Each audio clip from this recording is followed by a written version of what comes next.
na panimalay.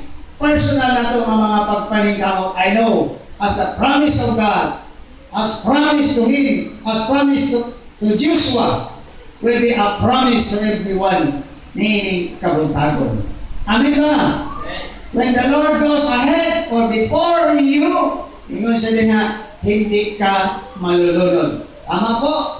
Di ba may awit yan? May kanta natin, doon natin kanta, mga iso. Kasama natin ang Diyos. Di ba?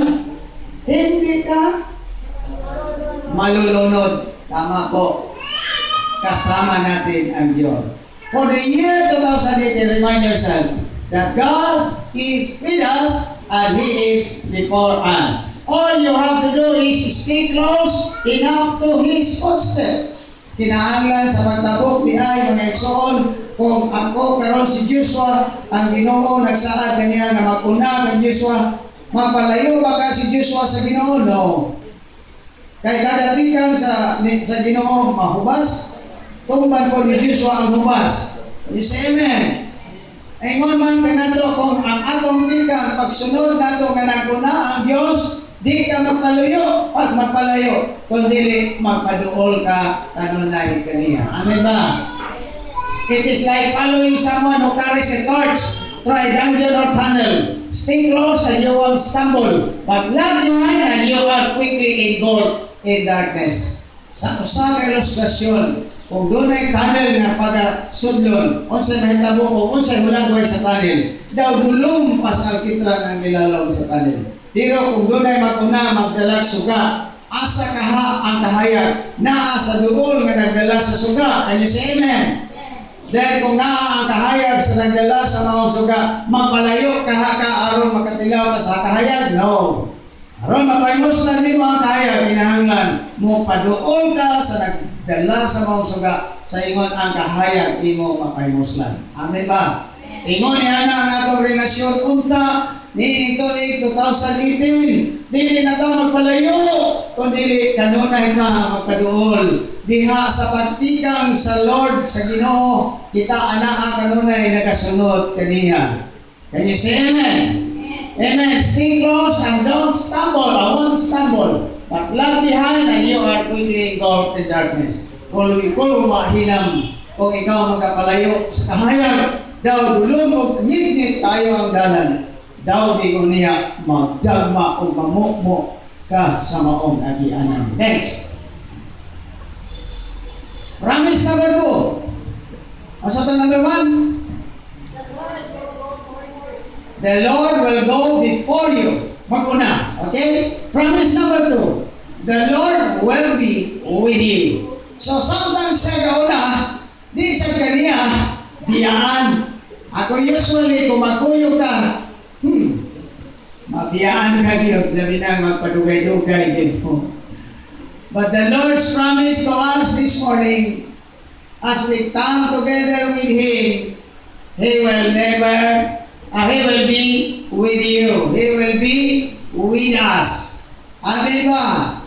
Ganahan ba tayo doon na tayo kuyog sa ato ang paglakaw?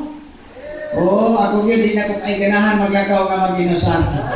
Hallelujah. Si Mami atong na kilo ang iyang tiil, di ko musugod ng mulakaw siya nga si Rosa.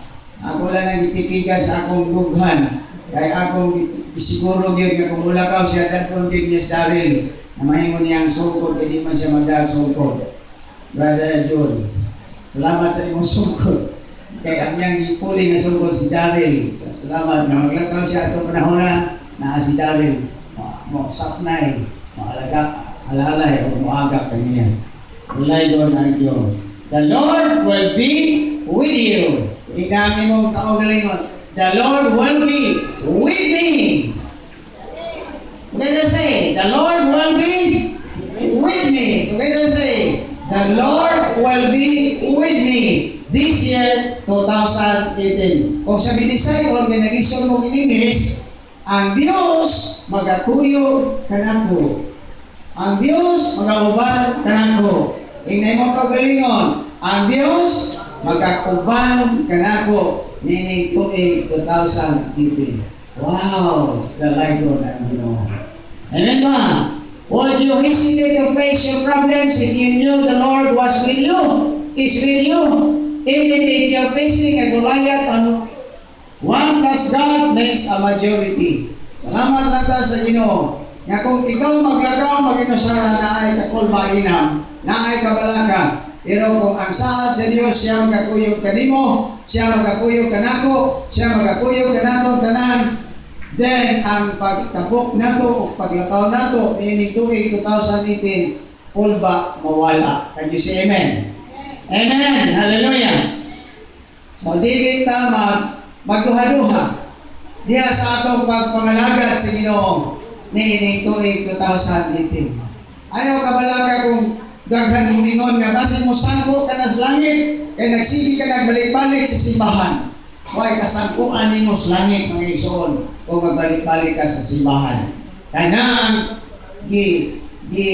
gipangita sa Ginoo. Kanang gipangandoy sa Ginoo nga ikaw makaplagan kanunay nga nagalagad kaniya, nagsimba kaniya o nagadayon kuman sa mga pagpasalamat. Can you say amen?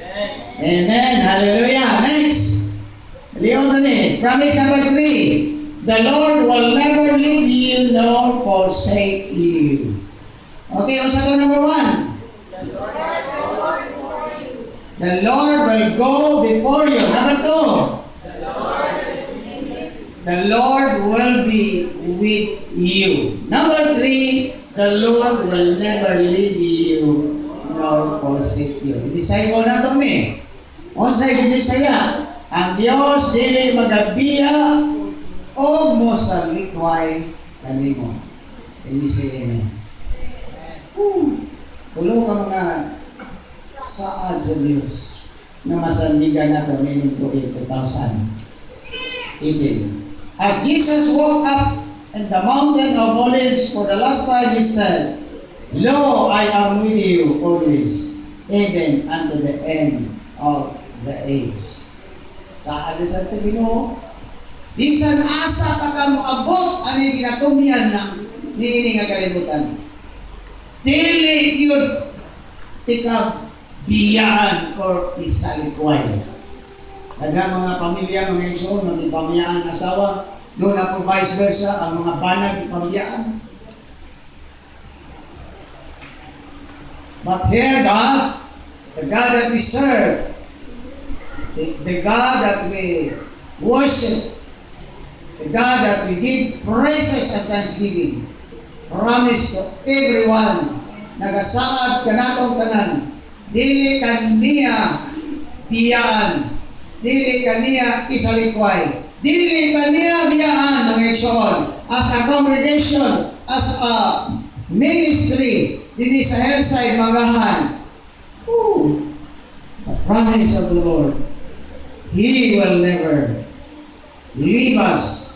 He will never forsake us. You say amen?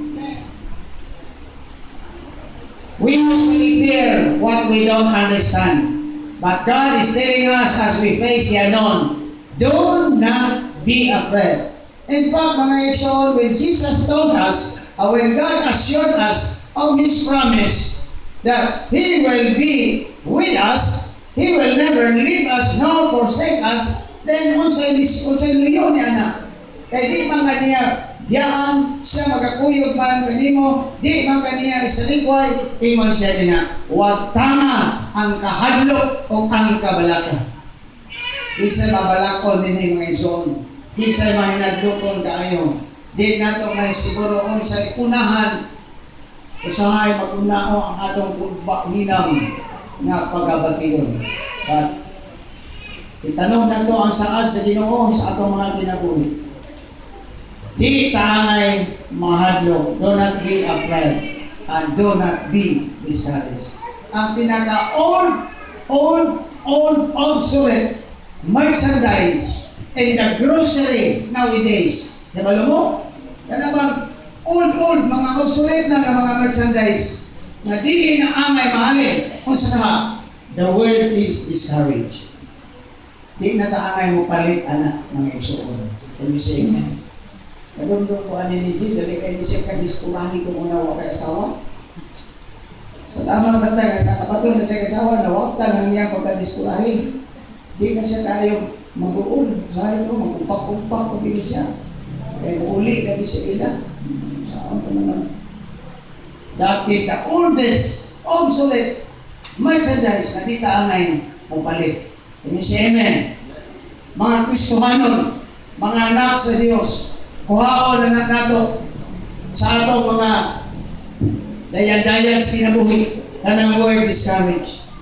Kaya kung mo discourage, mo diskurahin ka, ikaw rin ang kansip. Can you say amen? Huwag tama na si sariling discouragement. Okay, that is the promise of the Lord.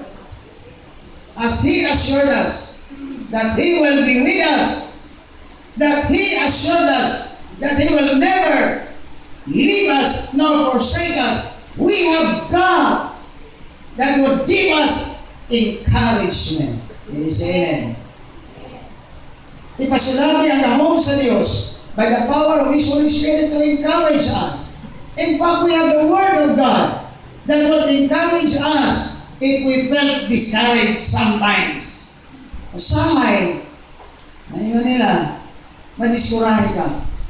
Pero i-equip kita sa pulong sa Diyos that as you read the Word of God, ang imong pagkadiskurahin, pulihan sa Ginoo sa encouragement. Can you say amen? Amen. So do not be afraid and do not be discouraged. Yung word afraid, ato balikan.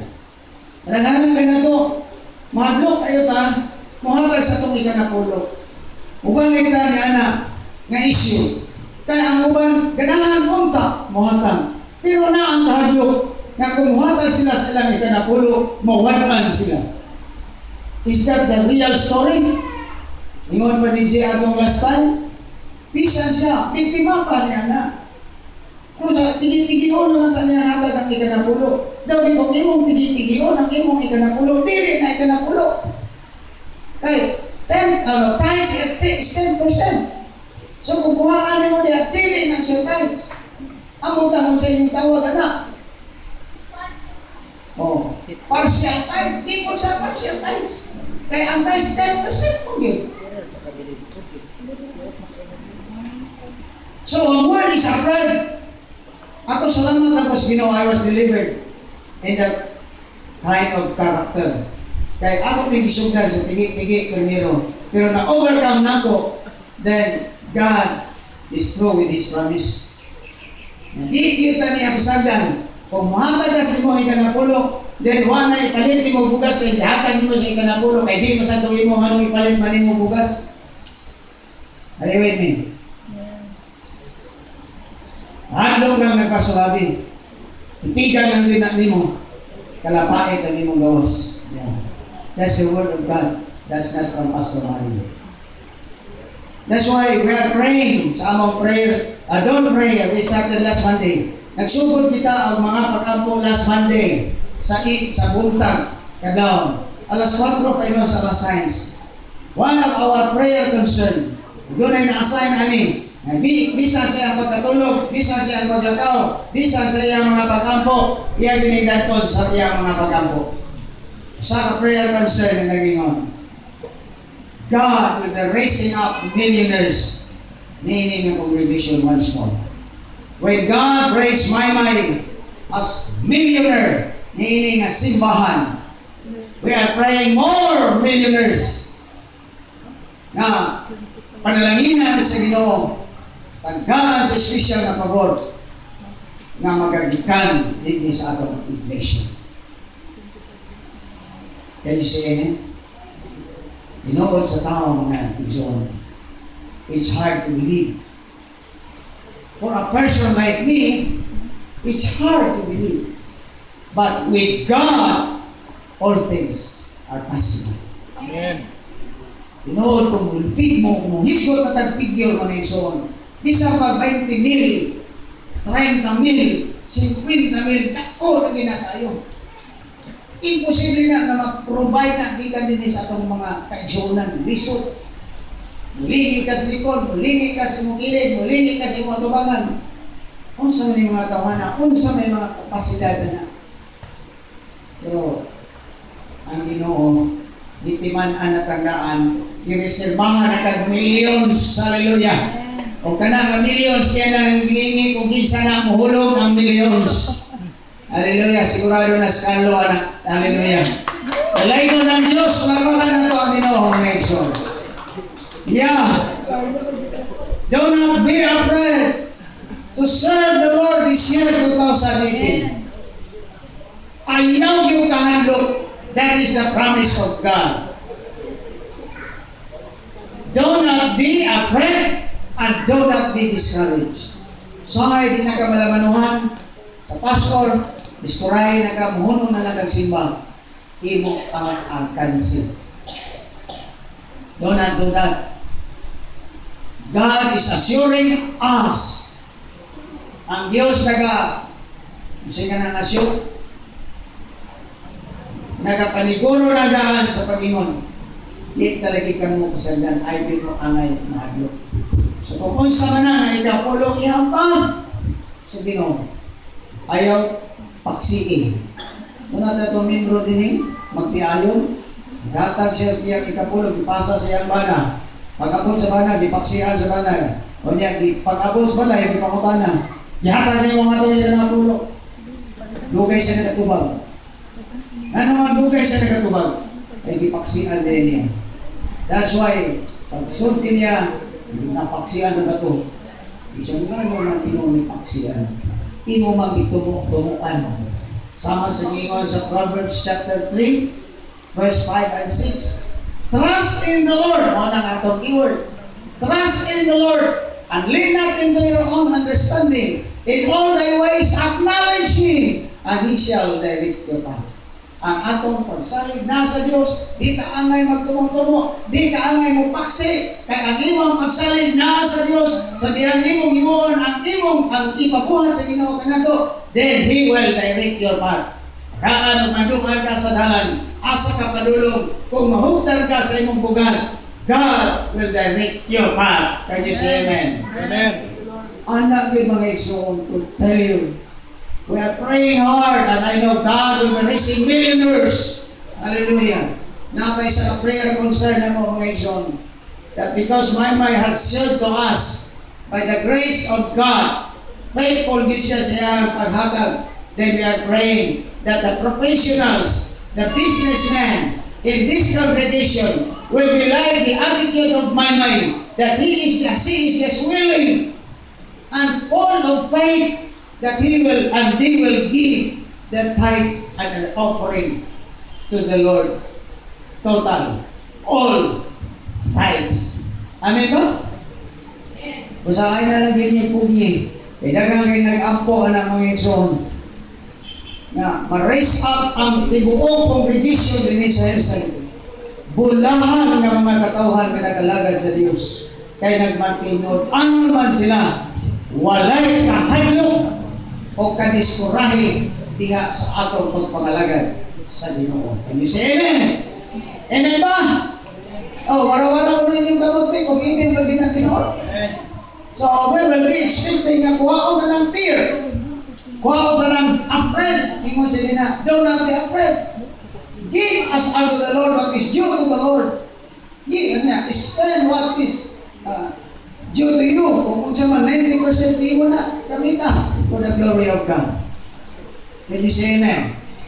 We will really be furnished by the Lord because ang iyalang presensya, kumplito na. Nangayawin mo na lingon, sa presensya mo, may kalipay. Sa presensya mo, may kalinaw.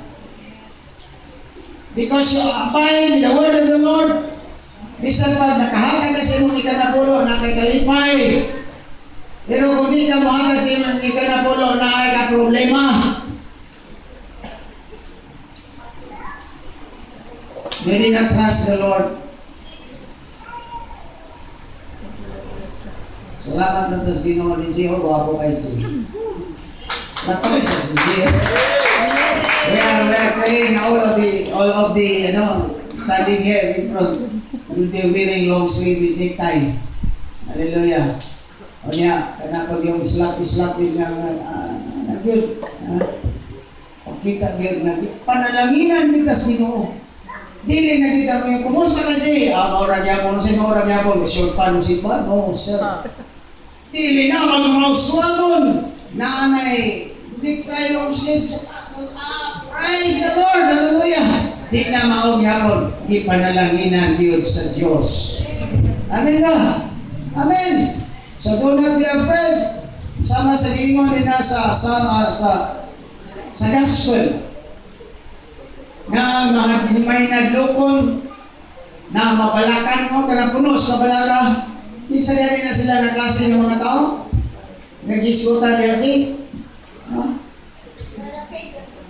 they are the pagans. Mga katong mga tao wala Diyos, pero salamat kung itong Ginoo nga kita doon yung mga Diyos na di na taangay mahadog, mabalaga, kung sa'y atong isulog, kung sa'y atong kanon, kung sa'y atong ambisyon, kundi na ang Diyos matiman ka na to.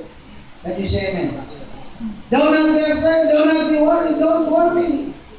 For if God take care of the birds in the air, when God take care of the lilies in the valleys, how much more that God will not take care of you. Hallelujah! So let us be faithful leading to 2018. And I know God is true with His promise. We can trust the Lord. Makasalig ka sa Ginoo, sumala sa iyang isaan. Do not be afraid and do not be discouraged. Ingon siya din na, for lo, I am with you always, even unto the end of the age. Amen! Wala nangalagay sa Ginoo nga nagmahay. Kundi ang tanan nga nagalagay sa Dios nagpuswag nagpauswagon. Yes. They enjoy life, mga igsoon. Amen ba? Amen. Amen. Next. Challenge. Where are you in relation to this passage in Deuteronomy chapter 31 verse 8? Number 2, are you ready to step into the unknown of this year 2018 closely following the footsteps of Jesus? Number 3, can you promise with certainty with what Joshua said in Joshua 24:15? As for me and my house, I will serve the Lord no matter what this year brings. Woo! Amen? Amen. Thank you, Lord. Year of God's favor. Di kaangay mabalaga unsay may tabuni mo aning tuiga.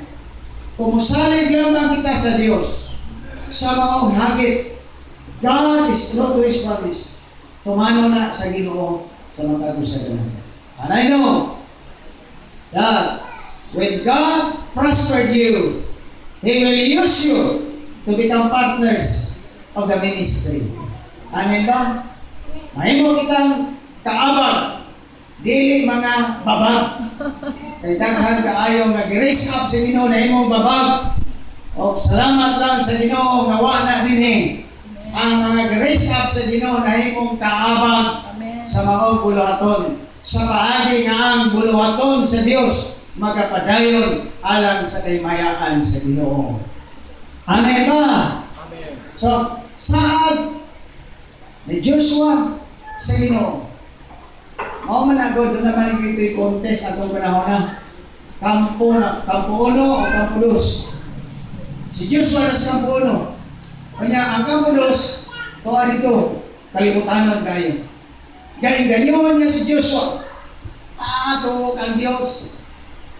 Ay na niya. Awatan ni rin, away Diyos. Pero tubag ni Joshua kasi. Tubag ni Joshua, as for me and my house, I will serve the Lord. Dita amay patintal, mga igsoon, sa hungong o hagit sa kalibutan. Sa mahagit ka sa kalibutan, magkinabuhi kang kalibutanon. Kung sa'y matutok sa mga butang, aning kalibutana, ang mga kalibutanon ng mga katauhan, itutokan nila ang mga butang, aning kalibutana. Pero kita na nag-alagad sa Diyos, kung sa'y atong itutokan, amay natututokan sa Jesus. Kung naa sa Jesus ay mo ginabuhi, everything is complete. Amin ba? Nagumog mo sa testimonyo ni Jerome Garcia, kung doon ay one time meeting din doon ay pipila ka mga mama din ngayang di-testimonyohan kung sa kaayo ang Ginoo sa iyang tinamuni. Nag-iwan din siya. Sukad ko nakahibalag sa Ginoong Hesus na akong Ginoong manluluwas. Sukad. Bago lang siya. Sino? Mga 6 years lang. 6 years lang. Sukad, ingon siya. 6 years ago, nagmatinud-ano siya pagpangalagad. Hangtod karon, napatigid niya na ang Diyos buhi na nag-provide sa iyang pangangailangan. Sa karon, mainiton kayo siya, nagalagad si Ginoo. Kung magpiling ang mga kabataan siya, hands-on, tuwad-tuwad siya na uyok sa suglod, karon mo bukal ang iyang tig-ang na kanon o kahaluto. Iyang yung gihatag ang iyang tinatibuk-ang na devotion. Diya sa pagtuo sa Ginoo pagsalig. Kahit ang Diyos wagin magpasagad kaniya. Kung makasalig din siya sa sukunong katuwi, iyan na sinati na ang Diyos matinod-anon siya ang tinubugan. Amen ba? Hamid na ito ni mga igsoon. As for me and my house, we will serve the Lord. Trust the Lord. Commit your life to Him. Your offering, your tithes, give it to the Lord. And the best thing to do is to trust God. Ingon dayon siya. Di ka tanto, hangtod karon. Ang akong bugas na usap kadaghanan problema sa Primaline. Wa na'y bugas. Katapusan na nilong agon, ugma wa na. Mo na kasagaran mga kasinatian. Pero sa iya ingon siya. Sa wa pa mahurot ang iyang punang bakit ko sa punang sako. Na nakoy another sako kasulod sa ilang manungdanan. Ug dili ka kahutan, gani ingon siya. E dili man ka kahutan, panghatag na siya sa iyang mga silingan. Mo na siya kinaiyang nagipangita sa Dios. As God will continue to bless us, remember, hinumdumi, nga gipadalaginan ka sa Dios, kay himuon ka